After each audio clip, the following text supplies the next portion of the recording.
एक दामाद अपने ससुराल में रजाई ओढ़कर सो रहा होता है। अंधेरी रात होती है और उसी अंधेरी रात में उसकी सासू माँ वहाँ पे आती हैं और उस कमरे में आकर रजाई ओढ़कर वो भी सो जाती है। फिर जो होता है उसके बाद की कहानी सुनकर आप भी पैरों तले से ज़मीन खिसक जाने वाली है। नमस्कार दोस्तों, मैं हूँ विनीत मौर्य और आप देख रहे हैं सपना सफ़र वारदात तक।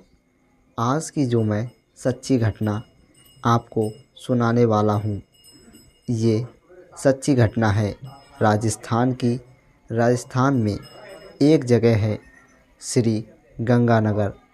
श्री गंगानगर में एक औरत रहा करती थी। एक लड़की रह करती थी जिसका नाम होता है सीमा। जो उसकी उम्र होती है वह 25 साल की होती है। इस सीमा लड़की की शादी हो गई होती है। इसका पति का नाम होता है दिनेश और दिनेश की जो उम्र होती है वह 28 साल की होती है। दिनेश की शादी हुई अभी 2 साल ही बीते होते हैं। दिनेश की शादी जो होती है वो 15 दिसंबर 2021 को होती है। आपको बता दें कि दिनेश की मोबाइल की दुकान है। वही मोबाइल की दुकान चलाता है और उसी से पैसा जनरेट करता है। अब अपने घर का पालन पोषण करता है। सीमा और दिनेश की ज़िंदगी बहुत अच्छे से गुजर रही होती है। लेकिन इसी बीच एक दिन सीमा जो है सज कर बैठी होती है।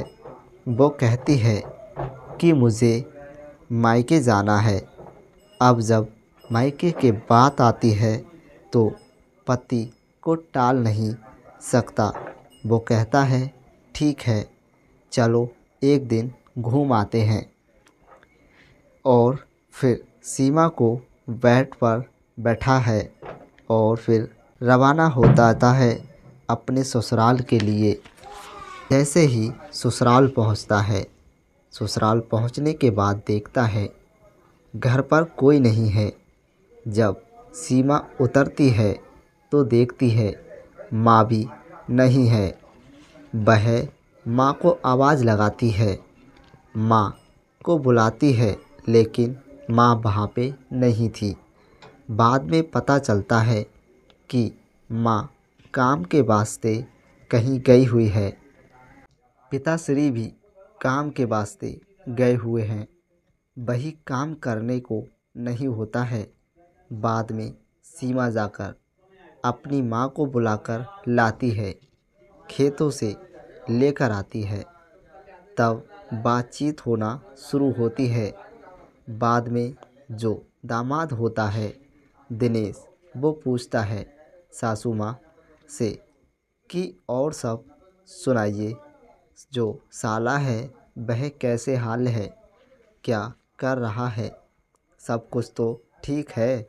सासू माँ सबका जवाब देती हैं, कहती हैं कि जो साला है आपका वो अभी काम कर रहा है और उसी के कमाई से तो घर चलता है। जो दिनेश को दामाद वो पूछता है सासू माँ से कि पिताजी कहाँ हैं, तो बताती हैं कि अभी वो ड्यूटी पर गए हुए हैं, शाम को आएंगे। इसी तरह बातचीत होती है। उसके बाद शाम का वक्त हो जाता है और जो ससुर होते हैं वे भी आ जाते हैं। बाद में दामाद और सास, सीमा, ससुर सभी मिलके एक दूसरे से बातें करते हैं, अपनी अपनी बातें शेयर करते हैं। और आपको बता दें कि दिनेश को बस 2-4 दिन और रहकर भी वह बाहर जाना होता है और इसी बीच वो अपने ससुराल जाता है। सोचता है कि अपने सीमा को ले जाकर मायके में घुमा लूँ और वहाँ से घूम के भी आ जाऊँगा। और इसलिए वो रो गया होता है ससुराल।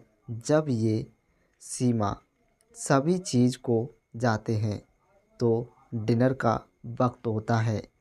डिनर का वक्त सभी लोग डिनर करते हैं, खाना खाते हैं, रात का भोजन करते हैं और फिर अपने अपने कमरे में सभी लोग चले जाते हैं। जो ससुर हैं वो अपने कमरे में चले जाते हैं। दिनेश को भी एक कमरा दे दिया जाता है, उसमें वो दिनेश चला जाता है और यह जो सीमा और उसकी माँ एक कमरे में सो जाती हैं। दोस्तों, अब क्या होता है, किसी तरह टाइम बीतता है। 10 बजे सीमा से बात होती है। जो दिनेश कॉल करता है सीमा के पास और कहता है 2 दिन में चला जाऊंगा, तो यहीं पे आ जाओ, कुछ मुलाकात करेंगे। तो फिर उसके बाद चले जाना। सीमा जो है अपने माँ को देखती है। माँ उसकी सोई हुई होती हैं। वो दबे पैर अपने रूम से निकलती है और निकलने के बाद सीधा जो दिनेश है उसके कमरे के पास जाती है। दबे पैर जाकर गेट खोलती है और उसमें एंट्री कर जाती है। जैसे ही दरवाज़ा खुलता है, इधर इसकी सासू माँ जो होती है वो जाग जाती है और यह सभी चीज़ को देख रही होती है। बाद में जो वो सासू माँ होती हैं वह सोचने लगती हैं कि मेरी बेटी इतनी रात को कहाँ जा रही है। अब सासू माँ फॉलो करती हैं उसको, पीछे पीछे करते करते जब जाती हैं तो देखती हैं कि सीमा अपने पति के कमरे में चली जाती है। अब यह देखती है, देखने के बाद देखती हैं कि वह दोनों संबंध बना रहे हैं, एक दूसरे से प्यारी प्यारी बातें कर रहे हैं। फिर जो सासू माँ होती हैं चुपके से आती हैं और अपने कमरे में जाकर सो जाती हैं। कुछ वक्त बीतता है, उसके बाद से सीमा भी अपने पति के कमरे से निकलकर अपने माँ के कमरे में चली जाती है और जाकर वहाँ सो जाती है। आपको बता दें कि फिर से जो दिनेश है फिर कॉल करता है सीमा के पास और कहता है कि तुम आओ। फिर से सीमा मना कर देती है। उसके बाद सासू माँ दामाद के कमरे में जाती है और संबंध बनाने लगती है। फिर दामाद को अजीब सा लगता है। उसने फ़ोन का टार्च जलाई तो सासू माँ थी। वह डर जाता है, उससे बहुत बुरा लगता है संबंध बनाते हुए। तो दोस्तों, इस वीडियो में आपकी क्या राय है, हमें कमेंट बॉक्स में ज़रूर बताइए। मिलते हैं फिर से किसी और वीडियो में। तब तक के लिए अपना ख्याल रखें। जय हिंद, जय भारत।